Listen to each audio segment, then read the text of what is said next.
Coming in at number 10, baths. From bath bombs to jacuzzis, when did people exactly start warming up that cold river water to sit in for some R&R?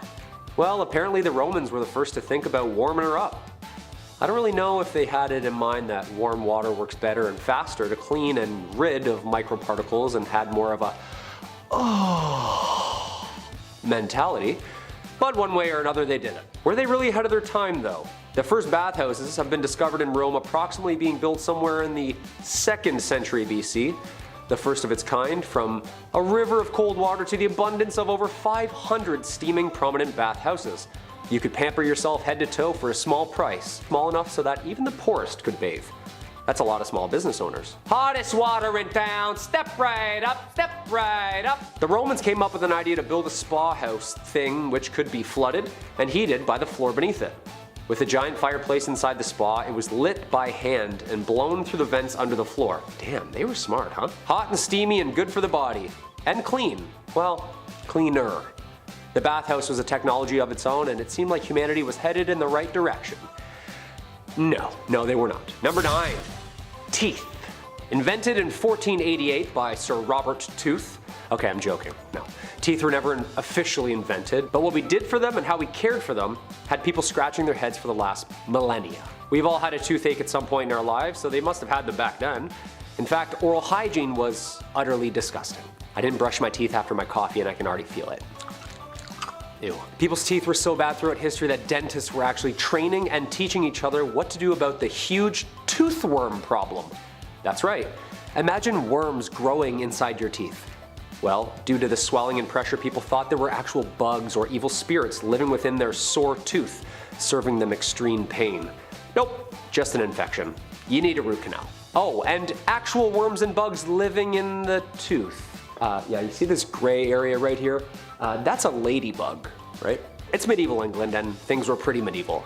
Right down to the surgery, and if you had an impacted wisdom tooth, well, that wasn't covered. England, 400 AD. People started this new trend of oral hygiene cleaning, but it wasn't spin brushes and floss, no, more like mint and vinegar. And prayer. Just kind of swoosh it all around in your mouth and wipe your teeth with your shirt and call it another year. If you were lucky enough to rinse your mouth out at the time, then you could have saved yourself a visit to the medieval dentist chair. Well, actually just a slab of rock you sit up against and have a friend who's good at ripping. And there you go, buddy.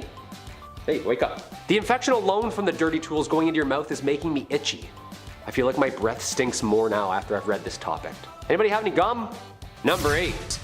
Toilet paper. Finally, something we recognize. Invented originally in China in 851 from the Tang Dynasty, these soft fabric sheets were designed for, well, you know what it was designed for, but yes, mostly the emperor's bathroom breaks and soon caught on for the Commonwealth as well. The higher the class, the softer and more luxurious the material. From leather to silk, butts were seeing a kinder, gentler side of hygiene.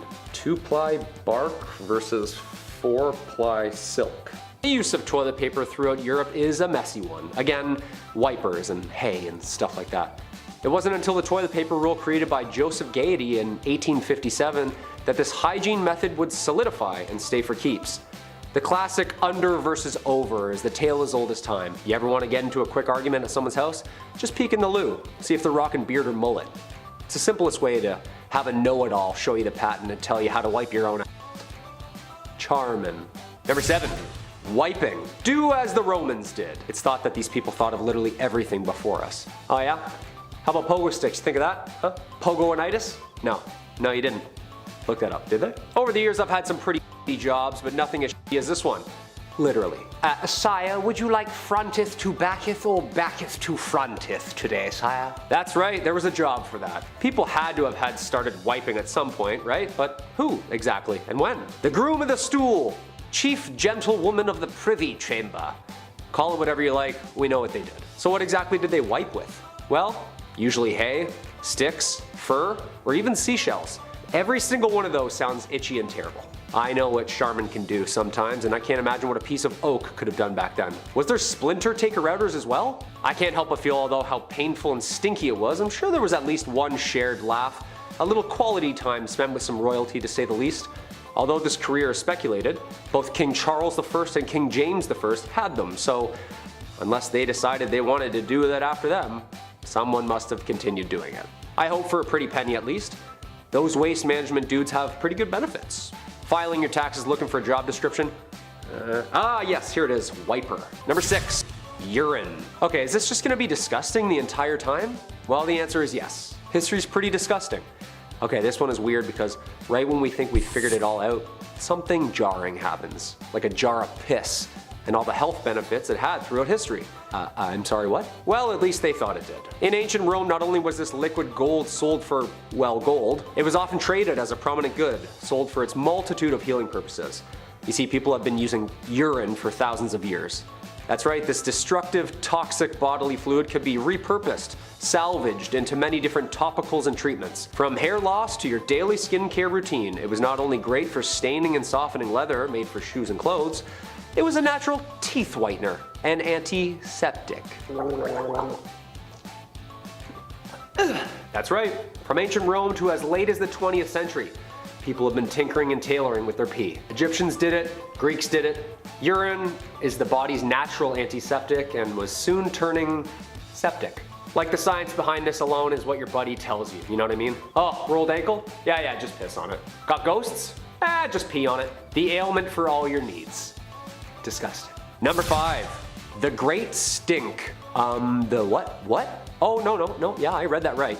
The Great Stink of 1858 was an event in central London in the summer, during which the hot weather exaggerated and amplified the smell of untreated human waste and gunk that had washed up on both in and on the banks of the River Thames. The problem had been growing for years with an out-of-date technology and overflowing sewage system that emptied directly into the river. The stank was thought to have been the root cause of a number of contagious diseases and 3 outbreaks of cholera before it was agreed upon that a small problem was emerging. You think? Long story short, all the garbage, human waste, bloated bodies were all just washing up around the same time. Hey, I caught one! No, that's an arm. Okay. And just cooking in all that sun all day? I know what August feels like, and I've smelt my garage on garbage day, and I can't imagine the smell already in central London at that time. And for people to have complained so much that it was even stinkier, that's absolutely rotten. Number 4, nose gaze. I was just thinking, where are all these inventions and blueprints on how to stop the smell? If you can knit metal into a crop top, you can cover your mouth and nose, can't you? Well, close enough. Nosegays were invented. Basically just big nose plugs one would wear day to day to drown out the smell of absolute filth. Just plug it up and ignore it was their mentality. A makeshift wad of bunched up herbs and flowers shoved up your nose, blocking the nasal cavity from the stank that followed. Just see number 5. A potpourri for each nostril. Would this make things worse, ignoring the smell? Wouldn't that make it even harder to find out where it's coming from? Nope, just band-aid it. It's gonna disappear on its own. We're humans, we're designed to smell stuff for our own survival. The smell is like what lets us know not to go down there. Oh, no. Like, wouldn't everything just smell like roses at that point?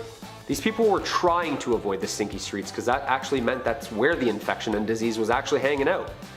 The blind leading the blind. Number 3, flushing. Okay, we're making some ground here. We got toilet paper, we got something for the smell. So now where do we put it? Well, plumbing and flushing wasn't connected to each house like it is today. See, the Greeks and Romans had it down to a science. They built drainage systems and learned from the ancient Mesopotamian people how to exactly deal with the problem of waste. A system of pipes, tubes, and drains. The bathroom problem seemed like an easy solution. Use gravity downhill to dispose of the waste outside the city, and here's the kicker. It can even be reused and repurposed at the end as an irrigation system, further nurturing the farming of crops. No, that's good. No, he's right. And then it disappears and literally goes downhill again. After the Roman Empire had fallen, this European dark sanitation era had begun, and hygiene sort of just slipped away. People weren't really concerned with things like disease and plague, and instead leaned into real science like witchcraft or burning cats for fun. You know, important stuff. It wasn't until about the mid-1850s where people revisited this age-old problem and recreated and did exactly the same thing science we already knew. Things were unnecessarily stinky for way too long. It wasn't until the British colonies started tinkering in Boston around the 1700s that proper piping and toiletry transport was eventually built and catalogued. Thus was born the first sanitation system, again, and we still see it today, thank God. Number 2, disinfectants. How did people exactly know if something was clean or not? They couldn't have just seen the particles back then. Let's hear a chamber pot. smells clean. People were plugging their noses so they couldn't even smell anything. They couldn't smell if it was clean or not. There certainly wasn't a demand for a fresh lemon scent that we're all used to. This was the birth of some basic antiseptic. Chemists were mixing and matching chemicals, and a new form of cleaning agent was introduced in the 1890s by German chemist science Gustav Ruppenstroh in hopes to rid the country of the overflowing cholera epidemic and seize the spread of germs and the disease. By mixing benzalkonium and hydrogen peroxide, you were left with a chemical compound that would destroy and clean infections on medical patients. Light bulb. Thus leaning towards the direction of an all-purpose surface cleaner, killing bacteria and ridding the area of harmful toxins. And drumroll please, Lysol was created. That's right, the same Lysol we use today. This was a push in the right way for humanity. An easy to use liquid cleaner that would aid disinfecting everything in its way. I've seen the bottle and the Wemyss labels. Must have been even stronger back then too. Hope no one spilled it on themselves in testing. Ooh, ouch, that is a class 1 chemical burn. You're just gonna wanna pee on that for 12 to 13 days. And number 1, soap. Finally, the end of all our ailments. Soap. The answer. Well, not really. See, it's been around since the Romans, because they literally did everything before us, and stop bragging, we get it. Made out of animal fats, ash, and mostly lye, these makeshift balls of soap were invented years ago. And then forgotten, and then invented again, and then forgotten again. Cleanliness was loose, remember, and it was almost uncool to believe in science, and it wasn't really until the mass production of this chemical detergent that it really stuck. Soap was predominantly sold, produced, and commercialized in the late 1800s. By this time, scientists were fiddling around with things like Lysol and more chemical compounds, sparking its way to the study of germs. A vital step towards large-scale soap production, and it actually started in 1791. When a French chemist, Nicolas Leblanc, patented a system for making soda ash from salt, at which point added with animal fat, and there you have it. The slippery bar we're all used to today. The discovery made soap making one of America's fastest growing industries in 1850, and it seemed from then on in it was only up. It's crazy to think that someone at this time, even after soap was invented, were still spit-shining surgical instruments to be clean. That's good. Kicking off the list at number 10, creme bleu. It's the 1930s, you're looking for a way to get rid of those upper lip hairs. Well, creme bleu promises to have your back. They actually promise to have your armpits as well.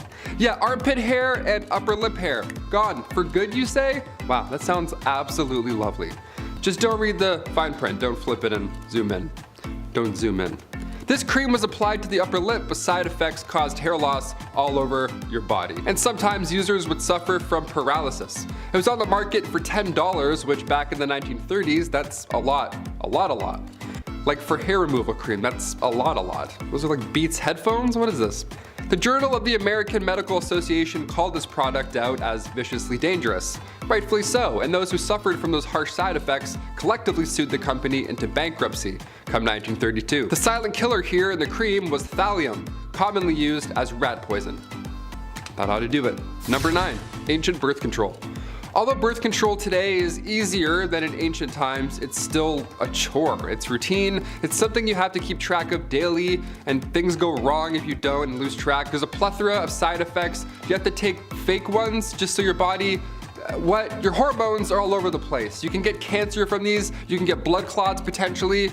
There's very little research on long-term effects for birth control pills. And also, I'm speaking not from experience. There's no birth control pill for guys. This is wildly unfair.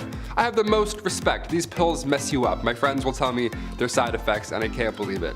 You're all troopers. Ancient Egyptians, their method of ancient birth control was by mixing acacia fruit with honey and ground dates. This paste would then be used directly, and believe it or not, it was rather effective. Acacia gum ferments and then turns into lactic acid, which can prevent pregnancy. Not all of these ancient methods worked like this. There's another that's really bizarre, and I'll save that for the end. It's absolutely insane. I can't believe it. We'll ease our way there, you know, we'll start nice. Number 8, lash lure. Turning the calendars back to 1933, the year FM radios and drive-in movie theaters were introduced, and as well as the horrifying and deadly mascara, lash lure.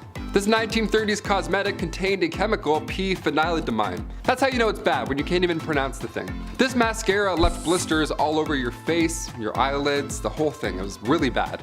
There was eventually a death in 1933. One woman sadly developed an infection, a bacterial infection, and then passed away. It was so bad that later that year, her before and after photos were used in an FDA display titled The Chamber of Horrors. It was a horrible incident, but a good way to get the attention from higher-ups so something like this never happens again.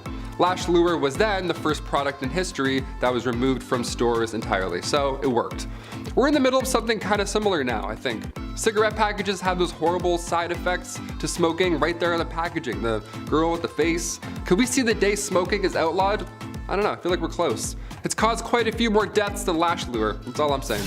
Number 7, bad toothpaste. Doramad toothpaste was advertised in the 1920s. The ad shows a blonde lady with a lovely smile. Some would even say glowing. Right below reads Doramad radioactive toothpaste. Radioactive toothpaste. That sounds bad. I've played enough Fallout to know that radioactive toothpaste probably isn't a great product, especially to put in and around your mouth. It even loudly advertises its radioactive ingredients. Can you imagine this? Increase the defense of teeth and gums. The cells are loaded with new life energy. Good gums don't bleed, they actually glow. That last one I made up, but you can't tell, right? How insane is this? This secret ingredient to shinier smiles and brighter futures was thorium. The god of thunder does not brush with thorium. He uses it to polish his hammer. Yeah, it's very toxic. Number 6, Gorad's cream. Once advertised as a magic beautifier, doesn't that sound like a neat time? Gorad's Oriental Cream hit the market back in 1936. This cream was supposed to freshen up your skin, make you look lighter, younger, whatever Paul Rudd's doing, whatever his secret is, we're still trying to figure that one out. That sort of thing. But instead, this skin cream had one user ending up in a book that's very Chamber of Horrors style. This magic ingredient that was meant to magically make you beautiful had some magic mercury in it. Not something you want on your face, yeah, at all. The results were haunting. This woman had soon developed black gums, her teeth loosened, and dark rings appeared around her eyes and even her neck. Mercury poisoning is not fun. Number 5, moss. We're halfway through and I'll say it again. I'll remind you all again, I have the utmost respect for you ladies. As a guy doing this list and writing this list, I mean the things you had to craft back then and then, put, oh my lord. For example, going back to the 10th century, this was a time long before Tampax was ever even a thing. Women were forced to get creative when it came to personal hygiene. They had to just figure it out themselves and literally collect grass or moss, sheepskin lined with cotton. It was mostly moss all the time. You all are absolute troopers. If it wasn't moss, other solutions were small pieces of wood with lint wrapped around it. Number 4, Q-tips. If you haven't heard, Q-tips are not for your ears. Yeah, I thought this was a rumor. Turns out we're all lawbreakers. I use 2 at the same time if I'm in a rush. No, flip them. I'm a vigilante when it comes to Q-tips. Q-tips were invented in 1923 by Leo Gertzensang, right after his wife stuck cotton balls to the end of a toothpick. Kinda sounds like his wife invented Q-tips, but okay, we'll roll with it. From 1923 to 1926, they were named Baby Gays, and then Q-tip Baby Gays, and then finally just Q-tips. It's like a Sweet Baby Ray's, that barbecue sauce. Oh, so good. If they just called it Sweet Ray's, maybe they get rid of the baby, I don't know. You have to try and work it out. I don't know what the bit is, but I'm like, hey, that's a great sauce, and I just thought of that sauce. Baby Ray's, Baby Gays. Back in those days, Q-tips were dipped in boric acid, and they were intended to sterilize wounds. Yeah, and we're just out here like, my eyes roll back every time. I get way too deep. I get too deep where I'm like, oh, it's gone. Huh, there it is, magic, I'm a magician. After this, there were even Q soaps, Q oils, Q creams. It's like Apple, like iPad, iPhone, the other i stuff. So what's this rumor that they're not supposed to be in your ears? What's that about? Well, in 2008, Dennis Fitzgerald brought forward concerns about Q-tips and how they're really pushing earwax into your ear canal, leading to possible infections more than anything. When Cheeseboro Ponds bought the company back in 1962, they added a warning on the box, a warning that we and I gladly still ignore. Just talking about this, I'm like, oh, I'm gonna go clean my stuff out. I have Q-tips in my bag, literally, I'm always prepared. Always strapped. Number 3, hair removal trick. In the late 19th century, something called thallium actate started to sweep the nation. It was a hair removal method which even today is the talk of the town. Laser off that peach fuzz for good. Zerp, gone. Thallium was used back in the day, but originally thallium was prescribed for those who suffered with ringworm. But even so, thallium didn't do anything per se about the ringworm, it just caused the patient's hair to fall off. So the ringworm was then easier to find. I'd prefer a haircut if you ask me, but sure, thallium does the trick as well. Eventually, thallium was sold as a cream, a toxic cream. It should never touch your skin at all, and it's a face cream. Are you kidding? This thing was once rat poison as well, and now we're rubbing it around like it's Bath & Body Works Noel cream. It's my favorite cream, the green one. Oh God, gone in 2 days. This was outlawed, thankfully, in the 30s, but it had to get bad pretty first. Number 2, Aqua Tofana. Going back to the 1600s for this one. Also, if you're a murderino, you'll enjoy this bit of dark history. Aqua Tofana was a cosmetic that was sold to women in the early 1630s. It was a cosmetic that doubled as a poison. Yeah, sneaky, right? Some Assassin's Creed going on here. The origins of this deadly cosmetic that was sold and responsible for around like 600 deaths is pretty wild. So back in 1632, two women, Francesca Lasarda and Teofana D'Amato, they both created this poison. They worked together and created it so that when their husbands kissed them on the cheek, they would then be poisoned. But eventually Teofana was caught and executed for her crimes, but her recipe carried on through her daughter, Julia Tofana. She took this deadly recipe to Rome and then kept manufacturing it. Inside this cursed cosmetic was arsenic, lead, and belladonna. Colorless, tasteless, and one of the deadliest. And finally coming in at number 1, more ancient birth control. Okay, we kicked this list off catching up with ancient Egyptians and the aid of acacia trees and all that jazz. So I figured we'd end on a ridiculous birth control method from the ancient Roman days. Cyrannus, who was known as a Greek gynecologist back then, his idea for Planned Parenthood was not a good one. It was not a good idea. He wrote that after you bump uglies, in order to prevent pregnancy, the woman must squat and sneeze. First of all, no, not a chance, no, and also, if you're thinking about it, no. Secondly, who can sneeze on demand? I certainly can't. I had a really nice time tonight, cheers. That's not possible, no. Many methods from the past are questionable. In ancient China, it was commonly told that drinking hot mercury could prevent pregnancy. Yeah, leave mercury away from your body, that will literally kill you. Ancient Greeks would drink blacksmith water because they too thought the exposure to lead could prevent getting pregnant. This idea came back around World War I as well. Women were working in factories and actually trying to get exposed to lead. That was the whole idea. Bad. These are pretty dark, so I'll leave you on this one. In the Dark Ages, European women wore amulets made of weasel testicles to magically ward off pregnancies.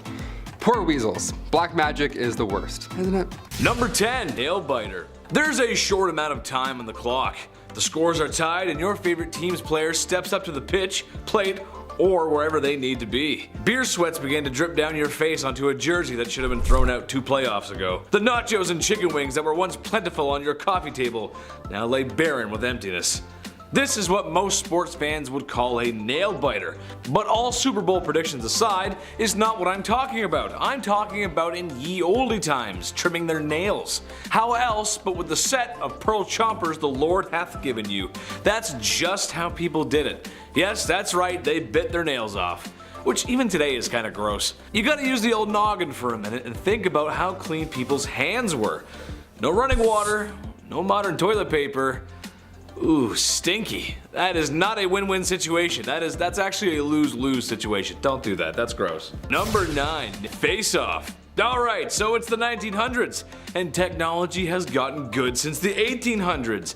That means a better life for everyone to enjoy. One such advancement was in women's cosmetics. Introducing the Radia, a brand of makeup that's formulated to make you glow, ladies. And if you don't glow, you can't shine. The secret ingredient? Radioactive materials. I honestly can't believe that this one is real, but yep, here I am. Yes, their makeup products contain concentrations of radioactive material to give you the facial boost that you need, tighten the skin, get rid of wrinkles, and literally make you glow. I'm not a doctor, and you probably aren't one either, but I don't think I have to tell you that applying nuclear material to your face every day before work is not a great idea. In fact, it might be a speedrunning strategy to see how fast you can end up in a hospital for radioactive sickness. I read a report from the chief, who's a nuclear scientist, and he said that's not it. Number 8, pucker up. Hey, on this channel we've talked about some crazy stuff in history, and a lot of crazy stuff unfortunately had a lot to do with women being hugely mistreated. in the past. However, some women acted against this.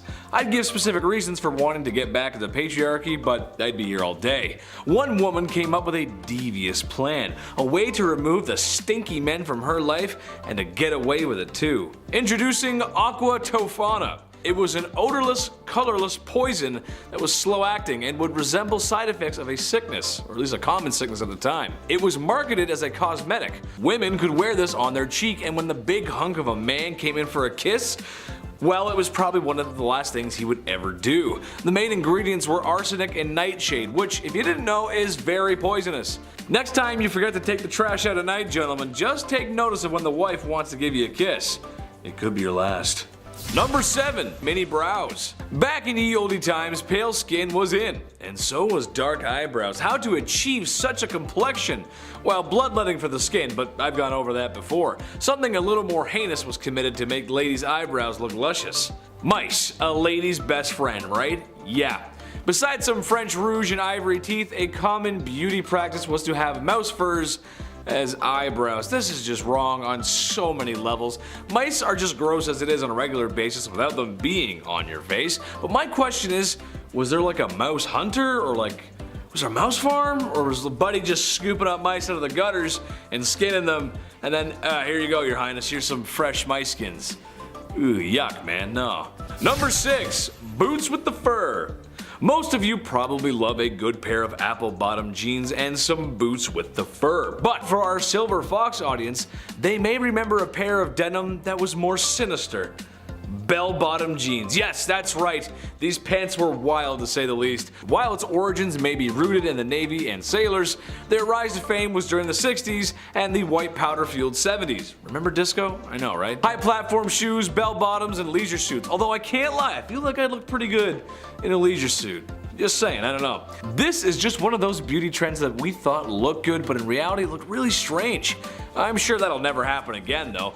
Not like the trends and fads that we have today will ever go out of style. We'll all be looking back and laughing at the silly things we wore, right? Oh man, I gotta clean up my closet. Are we still gonna be doing Fortnite dances then? I don't know, we'll see. Number 5, a whole lot of man. Well folks, I haven't done much traveling in my time, but it looks like I know where I'm headed next.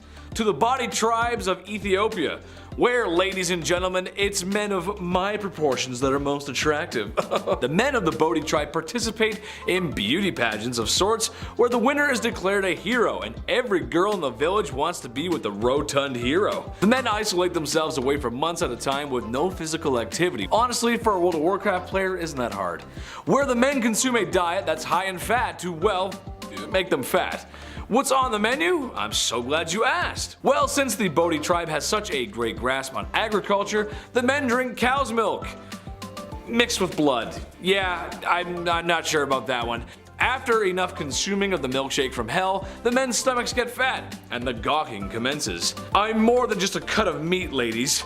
You can't just treat me that way. Number 4, shark girls. Alright, when I was researching this one, I could barely even look at the footage. I was literally cringing in my chair. And this is coming from a guy who likes the Star Wars prequels. Yeah, I know. There's certain women of tribes around the world who have teeth like jaws that are considered beautiful. And I mean the shark, not the James Bond villain. The process of sharpening teeth is quite well, interesting to say the least, as it's performed by dentists, and I would hardly call them dentists, as they use rocks and chisels to acquire this acquired look. Did I mention there's no anesthesia for this cosmetic surgery? All jokes aside, this is just a lot, and I actually get lightheaded just thinking about it. We gotta move on to the next point before I lose my lunch, or I pass out. Number 3, the George Costanza. Today, every girl wants those long, luscious locks. No split ends with healthy hair, and just a radiant glow. But women in ye olde Europe were after the chrome dome kind of look, if you know what I'm saying. They had their hair pulled back, revealing a large portion of their forehead. Hey, look ladies, not that there's anything wrong with balding. It happens. I'd be very ignorant to say that it might happen to me too. It could. When I get old, it'll probably happen. I actually know a guy who's balding right now. Shout out to him. It's just strange how something that could be considered not beautiful today was all the rage back then. Queens literally sat down on their chairs and said, "Give me the George Costanza look, please. I'm feeling like a real winner today, Jerry." Number 2, burn it off. In ye olde times, medicine wasn't great, that's no secret, and sometimes these trendy medical practices crossed over into beauty. What do I mean by that? Well, nobody's perfect, right?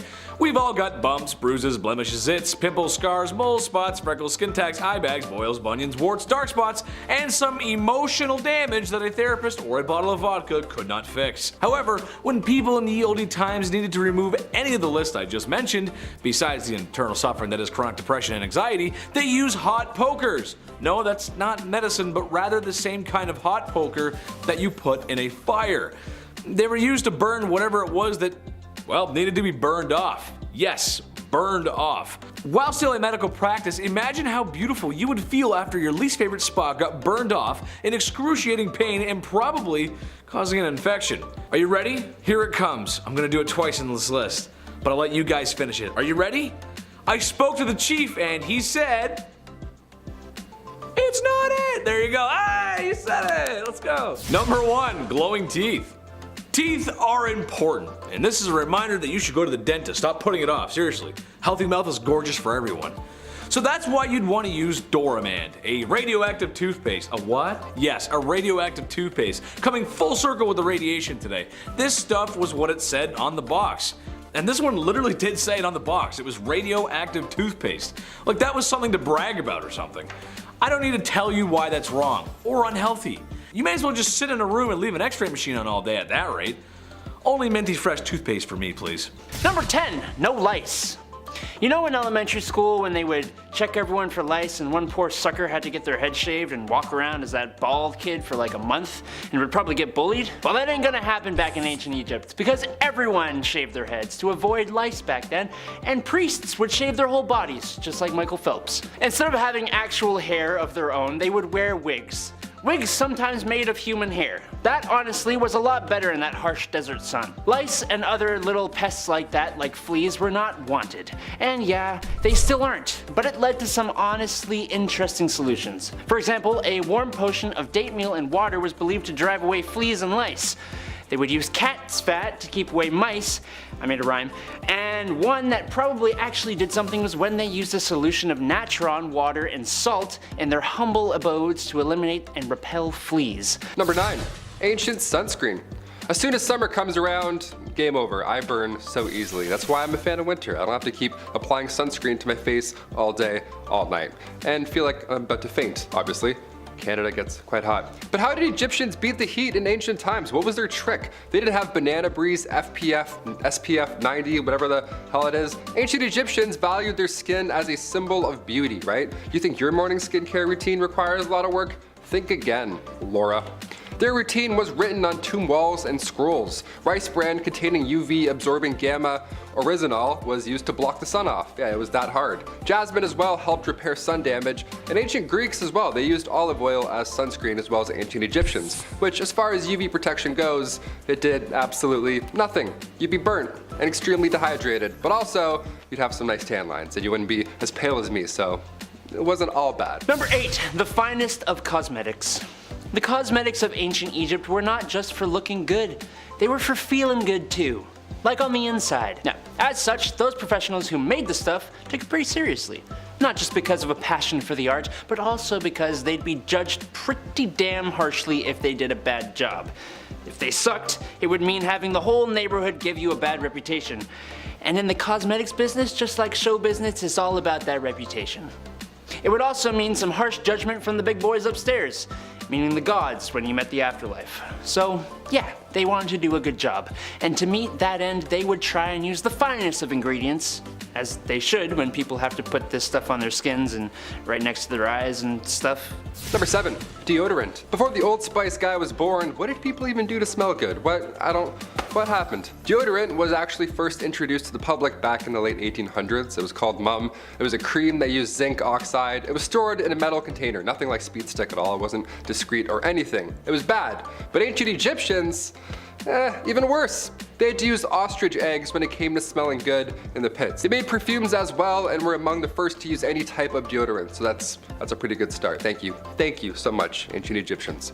Hence the ostrich egg factor. They had to start somewhere. They mixed a little fat, tamarisk, tortoise shell, and then nuts, and bam, there you go, you're ready for the day, just pop it on. Another method was a little more yummy than the ostrich eggs and nuts method. Egyptians would use porridge balls. Yeah, flavored porridge rolled up and securely tucked under your arms. Honestly, that seems like a better alternative. Sometimes when you put antiperspirants like deodorant on, it gets like it all crumbles apart. It's like feta cheese all of a sudden. You're like, what happened to this stick? I would rather have porridge balls than just call it a day. Boom. Number 6, get this man a Tic Tac or something. Just like I use mints to cure my nasty tea breath, which I argue is worse than coffee breath, the ancient Egyptians used breath mints to keep things fresh. Honestly, they actually sound kinda good. Frankincense, cinnamon, melon, pine seeds, and cashews put together, ground up, and bound together in candy using honey. Just heat that bad boy over the fire and let it cool, and boom, breath mints. I like it. I like it a lot. These breath mints would be made commercially by those fine cosmeticians and dentists. Or they could even be made at home. Some archaeological finds of bowls, jars, and other dishes suggest that they may have been candy dishes that would hold the lovely tasting little suckers. Always gotta keep things fun, fresh, and flirty back in ancient Egypt. And breath mints would certainly help you do the trick. Nice. Number 5, loincloths. Going back to ancient Roman and also ancient Egyptian times, the loincloth was used by all. Either that or you would just be naked. I found this neat step-by-step online on how to make your own loincloth, because that's apparently what I do on my free time. Thank you for asking. And it's a bit more complicated than I thought. It's way more complicated than just throwing on sweatpants or even, the towel folds like a toga. This had numerous steps. We don't have a lot of archaeological evidence because these linens barely made it through a decade, let alone all this time, but ancient Romans would use leather to make underwear. That's a fun little fact right there. Hot goat skin wrapped around your waist in the hot sun. We love it. We still use leather today when it comes to undergarments, but I'll let Adam tell you about that one another time. That's more of a at-home one. Number 4, food as medicine. Trying to prevent bad things before they happen, it is a very human skill to have. And when it comes to preventative medicine, the Egyptians had some methods. One more obvious solution is diet. Eating the right stuff truly does help lead to a longer life, but eating the specific right stuff can directly prevent certain issues. As a prime example, the laborers that would build the massive iconic structures we know Egypt for today were kept fed with diets that include a lot of onion, garlic, and radishes. Now, I don't know if the ancient Egyptians knew the chemicals these foods contained, or if they just put 2 and 2 together, but onions, garlic, and radishes contain why did I do this to myself? Contain allistatin, allicin, and raffinate, which are very helpful when it comes to preventing diseases in the super crowded working and living conditions the laborers existed in. That allicin really helps. Another example would be to cure night blindness. In these circumstances, doctors fed their patients powdered liver, which is rich in vitamin A, which is a vital nutrient for vision. Again, I don't know if they knew it contained that specific thing, or if they were just like, I eat liver and I can see better. Discovery! Number 3, acne. Ancient Egyptians came up with an interesting method to getting rid of those pimples. Now, this was long before Dr. Pimple Popper was ever a thing, and physicians back then discussed pimples as such. Ready for this? They called them these elevated spots, with black tops that can plague your skin for 4 to 5 years. But by squeezing said spots, you force out the maggot inside. Yeah, blackheads were referred to as maggots. That's what they thought they were back then. Imagine your partner, hey, can you get this pimple on my back? Yeah, I think I got some maggots, thanks. No thank you. That's pretty horrible. That's a horrible reference. They would refer to severe cases of acne as maggots that lie in a bed of roses. I would faint. I would be so sick. If a physician told me I had maggots that lie in a bed of roses anywhere on my body, I would throw up. I'd pass out. I'd be so upset. Dermatological disorders were thought to be human skin taking on the properties of animals. Yeah, you have common acne, maybe you're turning into a pigeon. Who knows? Ancient Egyptians would use honey, vinegar, turpentine, and emulsion of bitter almonds, all to get rid of acne. Yeah, sounds like a horrible alternative. I would much rather just have acne. Maggots? Dude, I'm done with this channel. I'm out of here. That's so gross. Number 2, eye makeup. Almost everybody and their mums knows that the Egyptians wore that crazy awesome eye makeup. But what you might not know is that it didn't just serve the purpose of making you look absolutely stunning. No, a lot of these eye makeups were lead-based. Now, that sounds pretty bad, I can't lie. It does. And it likely was for some, but it was possible that it boosted nitric oxide by up to 240% in cultured human skin cells. I don't know what cultured human skin cells means, but that's the quote. If you know, let me know down below. What the heck does nitric oxide do? Well, that I do know. It helps to boost up your immune system to fight diseases, which, guess what? That's pretty important, especially in the marshy areas around the Nile where eye infections are actually pretty darn common.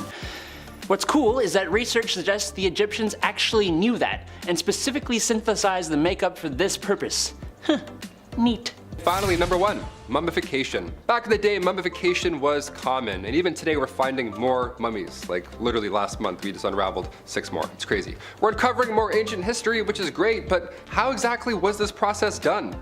We're talking about back maggots and stuff. What did they think about this? How did this even begin to be a thing? Well, it wasn't cheap. For starters, being mummified was reserved for the rich. It's a pretty brutal process as well. What you would do is you would put a hook, or well, they would put a hook in your nose after you'd passed away, and then they would pull out your brain and all that just squishy stuff, just out all through this thing right here. And then they would cut the left side of the stomach open, remove all those goods, all the organs, boom, see ya, gone. And while those are drying, you would put your lungs and liver in jars. And then you would put the heart back in the body. And then you would wash the insides out with wine and spices, all that stuff, turpentine, turpentines, all the thymotenes, just all in there, washing it out. Then you'd cover the body in salt for 70 days. That's a long time. But around day 40, you would stuff it with sand. Now come day 70, finally, that's when you wrap them in the mummy bandages. Then the sarcophagus awaits forever, really. And there's just jars of organs also stored in your burial chamber.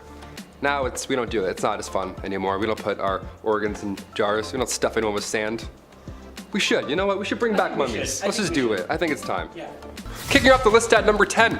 Wiper, no wiping. On part 3 of the series, we of course brought up the worst job in royal history, the groom of the stool. Wiping was a royalty. We didn't have the fluffy bear family telling us to hashtag enjoy the go, where they used an incredible amount, just a wasteful amount of toilet paper. Those bears, so wasteful. We had to improvise back then and use leaves. And by we, I mean medieval peasants, not us. We discussed Romans just pooping through cold cement benches, but what did they use to wipe after the fact? Well, that was the sponge on the stick method, which I'll be honest, that's my favorite of the ancient methods. Because you know somebody had the perfect stick, right? Like one that was like, just the perfect angle to really get in there. No, the sponge on the stick wasn't that fun at all. It was actually communal, it was all bad. You had to share it, be like, oh, okay. Here you go, sir. Early Americans used brick-lined pits, and that was their washrooms. This was around the time of the Declaration of Independence, and besides human waste, people would dump anything in these toilets. They found a window in one of these pits. A window. Some poor guy hit a window. Can you believe that? And as for wiping, are you ready? Dried corn on the cob. That's what they would use. Yeah, man, next time you do that corn on the cob butter trick where you like spin it through the butter, all nice and smooth, keep that in mind. Number 9. Shards and sharts. Oh, you thought we were done with the bum bum history. Think again. This is a part 4, and honestly, I could do 4 more parts on wiping alone. It's a pretty big deal. It's nuts. We don't realize how lucky we are. During the pandemic, for example, one of the first things people stocked up on was toilet paper. It's worrisome to not have 6 rolls on standby. You start getting anxious, right? You're like, oh, but what if I eat some lobster? I don't know. Whatever makes your tummy upset. Now you know a little bit more about me. But nobody did it like the ancient Greeks, and I mean nobody. Survey says ancient Greeks would wipe using broken pieces of ceramic. Oh my god. They would even sometimes write the names of their enemies on this piece of shard and then wipe. Isn't that wild? It's like, I'll show you by wiping with ceramic with your name on it. Gotcha. Yes, this obviously led to major health problems, and according to the British medical journals, 3 pieces was often enough. 3 is still a good number today. That's a comfortable fold, but ceramic, no, there's no way. No way. It was the better alternative, believe it or not. The other was actually sharp seashells. Number 8, deodorant. Before the Old Spice guy was even born, what did people do to smell good? What? Deodorant was first introduced to the public back in the late 1800s. It was called Mum. It was a cream that used zinc oxide, and it was stored in metal cold containers. Nothing like Speed Stick at all, not even close to being discreet.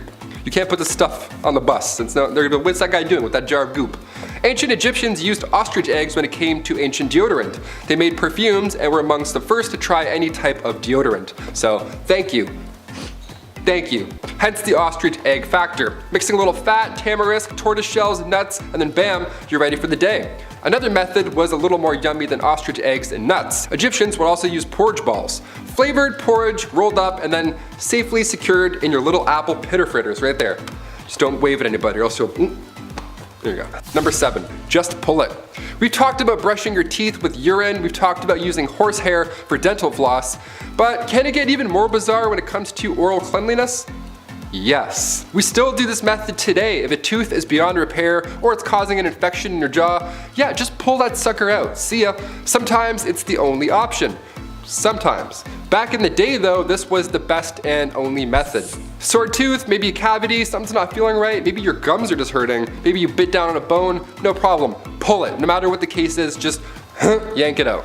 Dentists weren't a thing in the Middle Ages. Dr. Downer didn't politely remind you to floss more, you know what I'm saying?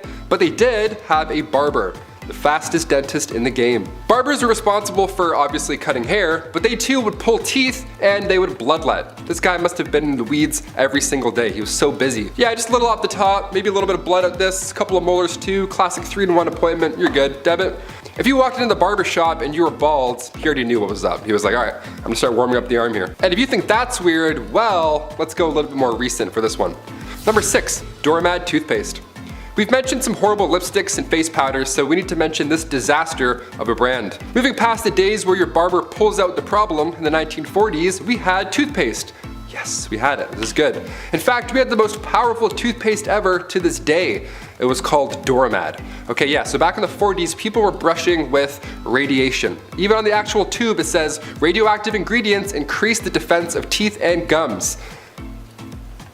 Okay. These cells are loaded with new life energy. The bacteria is hindered in their destroying effect, leaving behind a pleasant, mild, refreshing taste. Ah, yummy.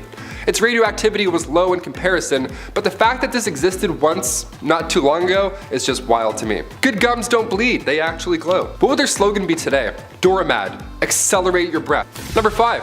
Shampoo. When my hair grew longer over the pandemic, I had a huge wake-up call. I had no idea what I was doing. I only used the guy's shampoo, you know, like the classic 4-in-1 shampoos. That wasn't working anymore. I needed some curl cream. I needed shampoo and conditioner, separate things. It takes time to figure out what works with your flow, but the ancient Romans, they didn't have Head and Shoulders. They would just dip their hair in cold water at a public bathhouse, also very public, and then rub and scrape oils away.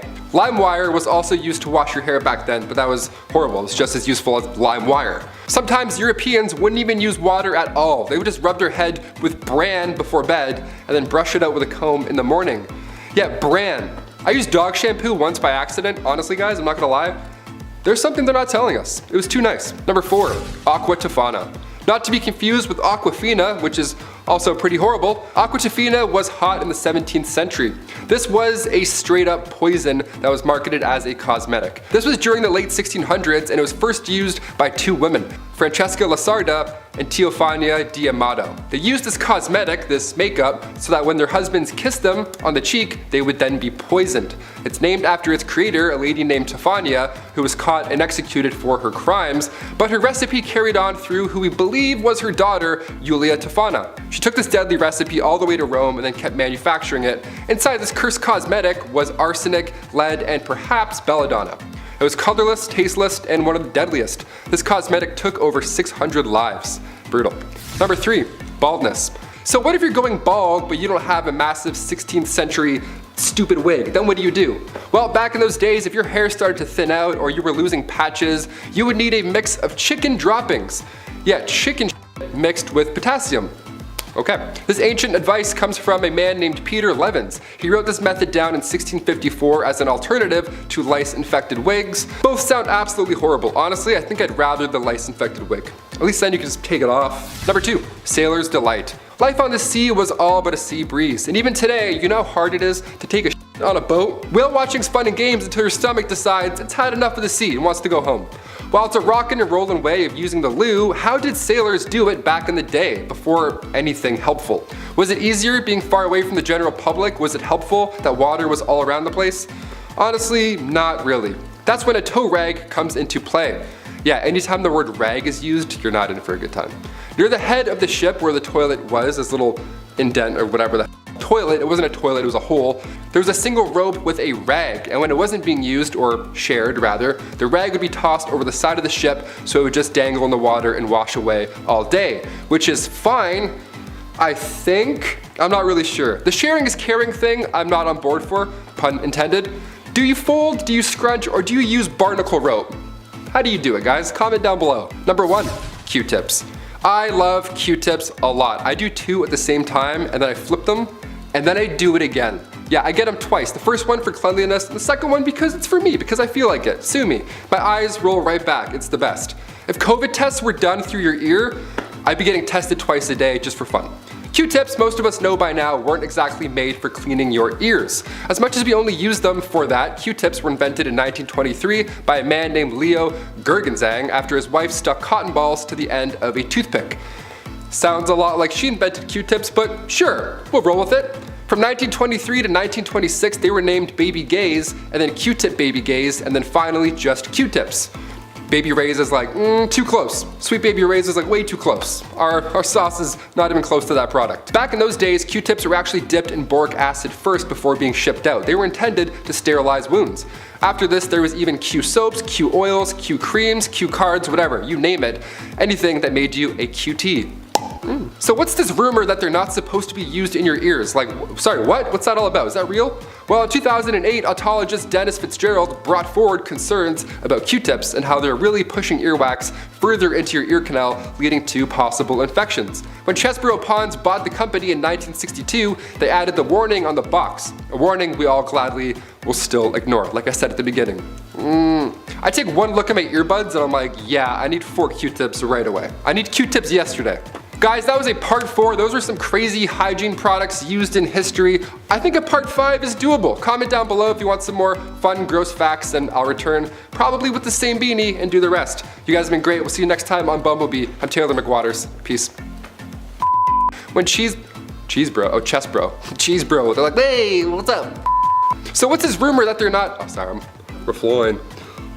Back up, I was too slow. It's like face wash, body wash, foot wash, mouth wash, hair. I'm like, what? This, no way. No, stop it, Axe, stop. Number 10, spitting. 2 words, chewing tobacco. I am not the only one, I know it, who made this face while watching Western movies and some grimy guy just like spits into a bucket like poo, some like brownie green slime. In saloons in the old Wild West, spitting became so common that it had to be outlawed at one point. Men would spit tobacco onto the floor with spittoons and cuspidors lined the bar. Most of the time, they missed. The job of cleaning them often fell to junior shop assistants, which was a worse job than cleaning a fast food chain bathroom. They essentially became little cesspools of disease, and people got really worried eventually because, no duh, they're spitting all their stuff everywhere. Following the devastating flu epidemic of 1918, plus the constant fear of TB, anti-spitting campaigns were undertaken and it was outlawed. Number 9, shine bright like a diamond. If somebody told you that your face was glowing back in the late 30s, that would be the highest of all compliments. You'd be like, oh my god, thank you. I am not a vampire, but thank you. Thoradia was a beauty product company that made radioactive creams, radioactive powders, radioactive lipsticks, anything to get your glam on, all for the price of radioactive products. It didn't end well. This is insane to me. They took pride in using thorium and radium lead to tone facial tissues and remove wrinkles and all that jazz. And the product was doing so well that it circulated in Italy, Portugal, Romania, Egypt, Belgium, and France. Worldwide. It wasn't until 1937 until the French government caught on to these little pesky side effects, some would call. So the radium would literally make your skin glow a bit. That was the pull. That was like the, no way, really? Debit. And alongside the glow, also you were having insane side effects that would ruin the rest of your life. Maybe that's Paul Rudd's secret. If his jaw starts to fall off, we'll know something's up perhaps. Number 8, the humors. Nope, this is not a joke.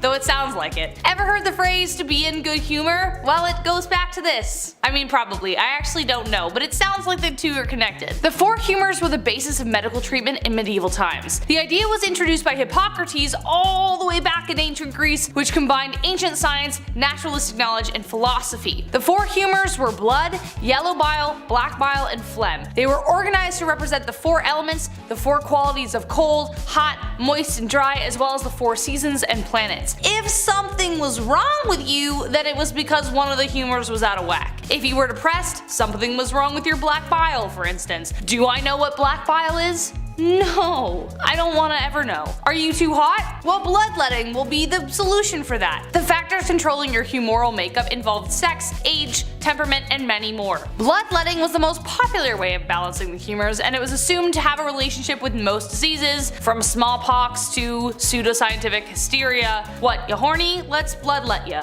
Number 7, public bathhouse. Okay, this next one we haven't really moved on that much. We still bathe together, we still do it in like water parks, we swim in pools of pee-pee and then go down slides and burn our back skin off. Ancient Roman, so gross, you're like, why'd you have to ruin it? Ancient Roman bathhouses were the older, yuckier versions of these water parks. They also didn't have slides, so boo. They would literally spread intestinal parasites in these houses, pools, in these massive rooms with massive pools. The Romans were figuring out sewage systems at the same time, which I'll talk more about later, gladly, but they were also the first to create heated public baths. My above ground pool wasn't even heated, but the ancient Romans were. Now I'm upset. I'm gonna call my dad after this. The archaeology and anthropology department at Cambridge discovered that Romans brought lots of parasites to Europe. Fossilized feces show that these heated, relaxing, rejuvenating bathhouses nearby were all but. I don't mean to undermine the ancient Romans though, it's not what I'm doing, okay? To be fair, they also brought lice and fleas.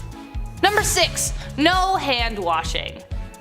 I don't know. Believe it or not, washing your hands as a doctor before doing anything was a controversial idea. Today, especially due to the last 2 years, we all have a tune we sing while washing our hands to ensure we're lathering for like full 20 seconds. We've all done it. But when doctors discovered it was their fault people were getting sick, they didn't rejoice, they got offended. The whole conversation started because of a man called Ignaz Semmelweis. He was studying the differences between two birthing hospitals, one run by midwives, the other by doctors and students. The mortality rate at the latter was way higher than the other. They were dying from something known as childbed fever, more closely known as sepsis. After a series of trial and error, he hypothesized that it was because the students were touching cadavers and then touching the mothers. He then made them clean every tool in their hands with chlorine solution, literally the best thing to kill germs, though he didn't know that at the time, he just assumed it would work. Well, wouldn't you know, mortality rates improved significantly, but when he tried to enforce his findings, doctors were upset they were being blamed for the deaths. He ended up getting fired over it and eventually thrown into a mental asylum near the end of his life.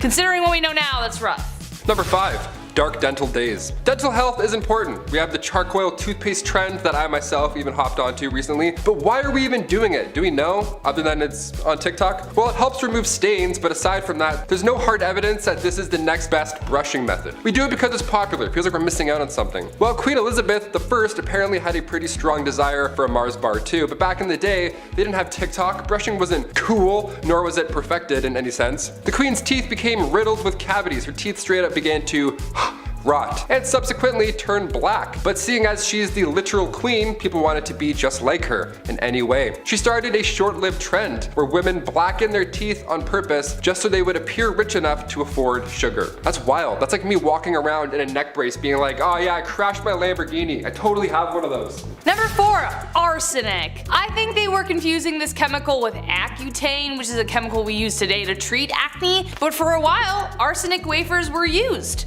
Yes. The poison, arsenic, the thing that would kill you. Yeah, that one. In the 19th century, arsenic was marketed as a safe way to effectively clear your skin. It also claimed to restore a youthful complexion that we as humans always long for. Now, it did create a very pallid complexion, but not because it was restoring the gift of life, but because it was killing off the consumer's blood cells. Yay! It also cleared acne pretty well, but it also created a dependency on the product. If the user discontinued using the wafers, then the acne would return, even worse this time. Therefore, it would create a vicious cycle of slowly poisoning oneself to death because you have to go back on it so you look hot. I don't know. Number 3, the tricho system. Instead of plucking your eyebrows before prom or getting waxed head to toe like we commonly do so today, back in the 1920s, you needed the tricho system to remove any unwanted hair. This device was booming in the 20s. Hair salons just had to have this machine. And I'll call it machine. It was changing the game. By 1925, there were over 75 systems installed in beauty shops. And what you would do is you would sit at this large desk, face a tiny small window, and for a few minutes, you would just be beautiful. Just 20 simple treatments of this radiation beaming off your face, and then bam, you're beautiful. What's the trick, you ask? Radiation. They didn't know this yet. It was dangerous. They didn't know much at the time, but this thing was chock full of radiation. They used X-ray technology on their bare faces. That's like when you go to the dentist and they click the thing and then they run into another room. This one, they're like, just right there. No sheet, no metal, heavy thing, just face to face. Now I'm hot. So in 1929, tricho problems were on the rise. Ulcers, carcinoma, keratosis, death, just everything bad. This was not the solution you wanted, but you know what? At least you were hot. Sorry, gents. This isn't for you. Number 2, moss. Okay, I'm not the only one who has asked this question in their minds. Periods. How in the heck did we deal with them without pads, tampons, Diva cups, and Midol? I don't know. How? Well, it doesn't look good, folks. It took a lot of trial and error to get us where we are now. The first disposable pads only came onto the market in 1888. Like, what? Even earlier prototypes of menstrual cups were made out of aluminum or hard rubber. But you may be surprised to learn that moss was a common resource. Yeah, the thing you see on rocks and trees. Cloth and cotton weren't enough, so they resorted to using moss to help absorb ant flow when she came by. It could have been grabbed from anywhere. Although we know that moss isn't the most hygienic of materials, as it could be grabbed from anywhere, as I just previously stated, a rock, a tree, who knows. Physicians believed it had antiseptic properties. They even used it on the battlefield to stem the flow of blood. Menstruation at the time was considered a sign of witchcraft, even though it happened every month. Poisonous and dangerous at the time. Okay, I know desperate times call for desperate measures, but like, they reused it. They didn't throw it out after. Ugh. And finally, number 1. Roman toilets. When I go to the washroom, number 2, whatever, that's my time. I'll straight up hold it for like 3 business days until I get home. It's called a bowel movement for a reason. It's a movement, it's an event. I need isolation, quietness. These poor Romans, I mean, thank you for inventing the toilet and all, that's really great and dandy, but I feel very bad for the first group of individuals that had to use these stone benches. The early OG toilets. God, that looks so cold. Also, I guess stalls, like walls, they weren't invented until much later. Couldn't have thrown up some Bristol board, Euphelius? I don't want to be shoulder to shoulder with a guy who accidentally gulped some public spa water hours prior. And don't even worry about wiping also, because that wasn't invented until much later. You just do the old scrape, do the old stone cold scrape off the bench and then call it a day. Give this video a Roman thumbs down if you're glad for toilets. That means thumbs up.